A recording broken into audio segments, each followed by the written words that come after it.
Singapore is known for its cleanliness. The government has taken a proactive approach to environmental issues. When it comes to plastic pollution, Singapore has relied heavily on voluntary measures. These measures encourage individuals and businesses to reduce their plastic consumption. Campaigns like the Bring Your Own Bag have seen some success. However, plastic pollution remains a significant challenge. Singapore generates a large amount of plastic waste. This waste ends up in landfills, incinerators, and even our oceans. Voluntary measures alone are not enough. A more robust and enforceable approach is needed. This means transitioning from voluntary to mandatory measures to effectively tackle plastic pollution. This shift is crucial for the long-term health of our environment. Plastic pollution is a global crisis. It demands urgent action. Singapore, as a small island nation, is particularly vulnerable to the impacts of plastic pollution. Our marine ecosystems are threatened by plastic waste. The voluntary approach, while well-intentioned, has not yielded the desired results. Plastic consumption remains high.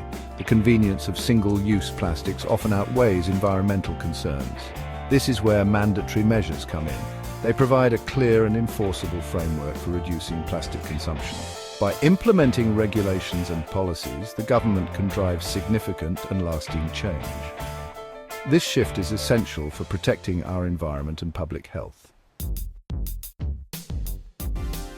Transitioning from voluntary to mandatory measures requires a well-planned and phased approach. This ensures a smooth transition and minimizes disruption. The first phase involves strengthening policy frameworks. This includes conducting comprehensive research and analysis on plastic consumption patterns. Based on this data, clear and measurable targets for plastic reduction can be set. The second phase focuses on stakeholder consultation and public education.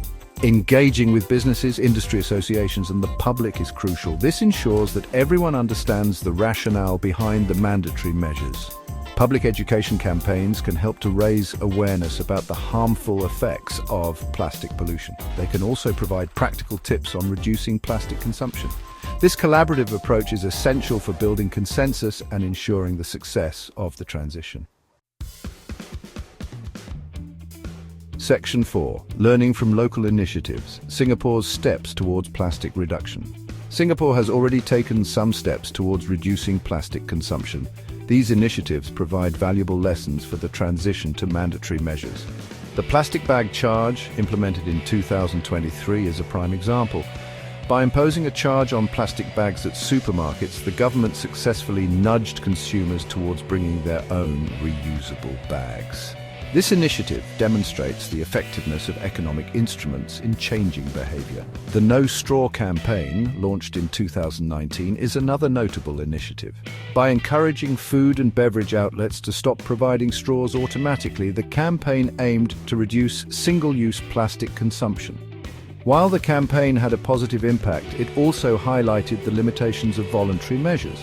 Some businesses were reluctant to participate, and consumer demand for straws persisted. These local initiatives provide valuable insights for designing and implementing effective mandatory measures. Section 5. Global Lessons. Success stories of mandatory plastic control. Singapore can also learn from international examples of successful mandatory plastic control measures.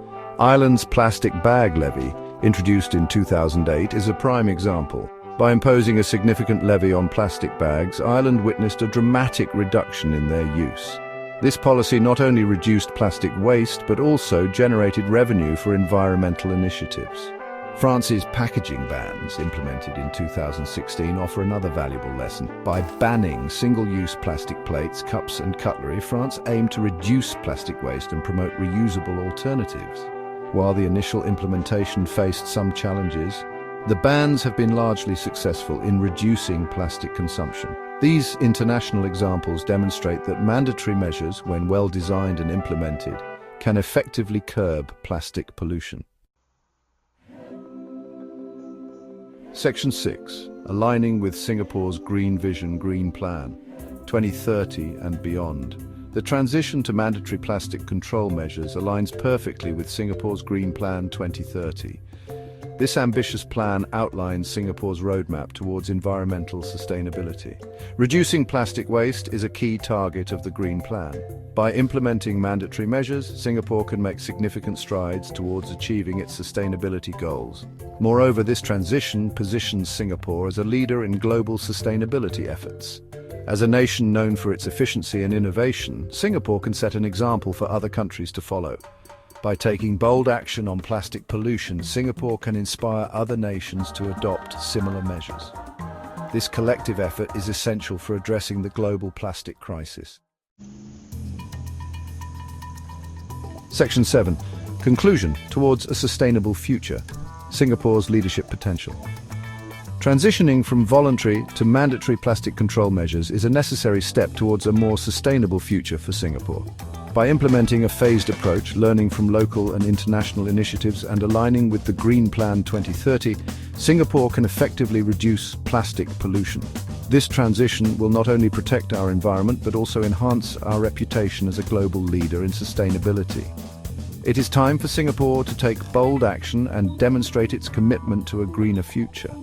By embracing mandatory measures, Singapore can create a cleaner, healthier, and more sustainable environment for current and future generations. Let us rise to the challenge and make Singapore a shining example of environmental stewardship for the world to emulate.